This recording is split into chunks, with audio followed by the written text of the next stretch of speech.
বিষয় হলো গুণগত গবেষণার মেথড টাইপস নিয়ে। যে গুণগত গবেষণার মেথডটা হলো ডিজাইন করা হয়েছে এক্সপ্লোর করতে এবং বুঝতে মানুষের অভিজ্ঞতা, পারসেপশন এবং বিহেভিয়ার একটা ন্যাচারাল সিটিংসের ভেতরে।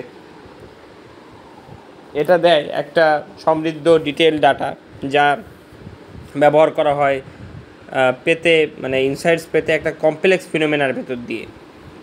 এখানে কিছু common type of qualitative research মেথডের কথা উল্লেখ করা হলো। যে প্রথম হলো ইন্টারভিউ। এখানে ইনডেপথ ইন্টারভিউ আছে, যে ওয়ান কনভারসেশন এই পার্টিসিপেন্টদের সাথে হয় গ্যাদার করতে ডিটেল ইনফরমেশন, তাদের অভিজ্ঞতা, পার্সপেক্টিভ এবং বিশ্বাস নিয়ে। এরপরে আরও আছে ফোকাস গ্রুপ, যেখানে ছোট সংখ্যক পার্টিসিপেন্ট যারা আলোচনা করে বিশেষ টপিক নিয়ে, অ্যালোয়িং করে তাদেরকে ইন্টারাকশন এবং শেয়ার্ড ইনসাইটের দিকে। দ্বিতীয় বিষয় হলো অবজারভেশন। এখানে আছে পার্টিসিপেন্ট অবজারভেশন। এখানে গবেষকরা নিমজ্জিত করে নিজেদেরকে গবেষণার সেটিংয়ে অবজার্ভ করতে এবং ইন্টারাক্ট করতে পার্টিসিপেন্টসদের সাথে। আরেকটা হচ্ছে নন পার্টিসিপেন্ট অবজারভেশন। এখানে গবেষকরা অবজার্ভ করেন পার্টিসিপেন্টসদের একটা দূরত্ব রেখে, মানে সরাসরি তারা সক্রিয় অ্যাক্টিভলি পার্টিসিপেটিং করেন না তাদের কর্মকাণ্ডে। তৃতীয়ত হলো ডকুমেন্ট অ্যানালাইসিস। এখানে একটা আছে টেক্সচুয়াল অ্যানালাইসিস। এটা আসলে এক্সামিনিং করে লিখিত ডকুমেন্টসগুলোকে, যেমন বই, আর্টিকেল অথবা ট্রান্সক্রিপ্টস, যা আইডেন্টিফাই করতে থিম এবং প্যাটার্নকে। আরেকটা আছে কন্টেন্ট অ্যানালাইসিস। এটা একটা সিস্টেমেটিক মেথড অ্যানালাইজিং করতে কমিউনিকেশনের কন্টেন্টকে, যেমন বক্তৃতা, বিজ্ঞাপন অথবা সোশ্যাল মিডিয়ার পোস্টগুলো। 4 কেস স্টাডিজ। এটা একটা ইনডেপথ ইনভেস্টিগেশন। কিসের ইনডেপথ ইনভেস্টিগেশন? সেটা হলো স্পেসিফিক ইন্ডিভিজুয়ালসের, গোষ্ঠীর বা সংগঠনের যে বুঝতে তাদের অভিজ্ঞতা এবং বিহেভিয়ার। 5 হলো এথনোগ্রাফি। এটা একটা নিমজ্জিতকরণ গবেষণা, যার মধ্যে অন্তর্ভুক্ত আছে যে স্টাডিং করা একটা বিশেষ সংস্কৃতি অথবা গ্রুপের ফরম উইথিন। 6 হচ্ছে ফিনোমেনোলজিক্যাল গবেষণা।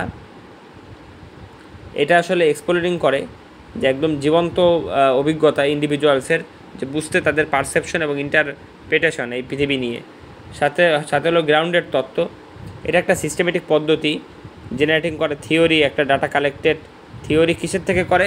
ডাটা কালেক্টেডের মাধ্যমে, ইন্টারভিউ এবং অবজারভেশনের মাধ্যমে যে ডাটাগুলো পাওয়া যায় সেগুলো। চুজিং করা সঠিক কোয়ালিটেটিভ রিসার্চ মেথড নির্ভর করে রিসার্চ প্রশ্নের উপরে, টার্গেট পপুলেশনের উপরে এবং ডেজার্ট লেভেল অফ ডেপথ এবং ডিটেলের উপরে। এটা মাঝে মধ্যে বেনিফিশিয়াল যে কম্বাইন করা একাধিক মেথড, যে ট্রায়াঙ্গুলেট করতে ফাইন্ডিংসকে এবং দিতে একটা মোর কম্প্রিহেন্সিভ বোঝাপড়ার ক্ষেত্রে রিসার্চ টপিকের। অর্থাৎ অর্থপূর্ণ গবেষণার জন্য উপযুক্ত গুণগত পদ্ধতি নির্বাচন।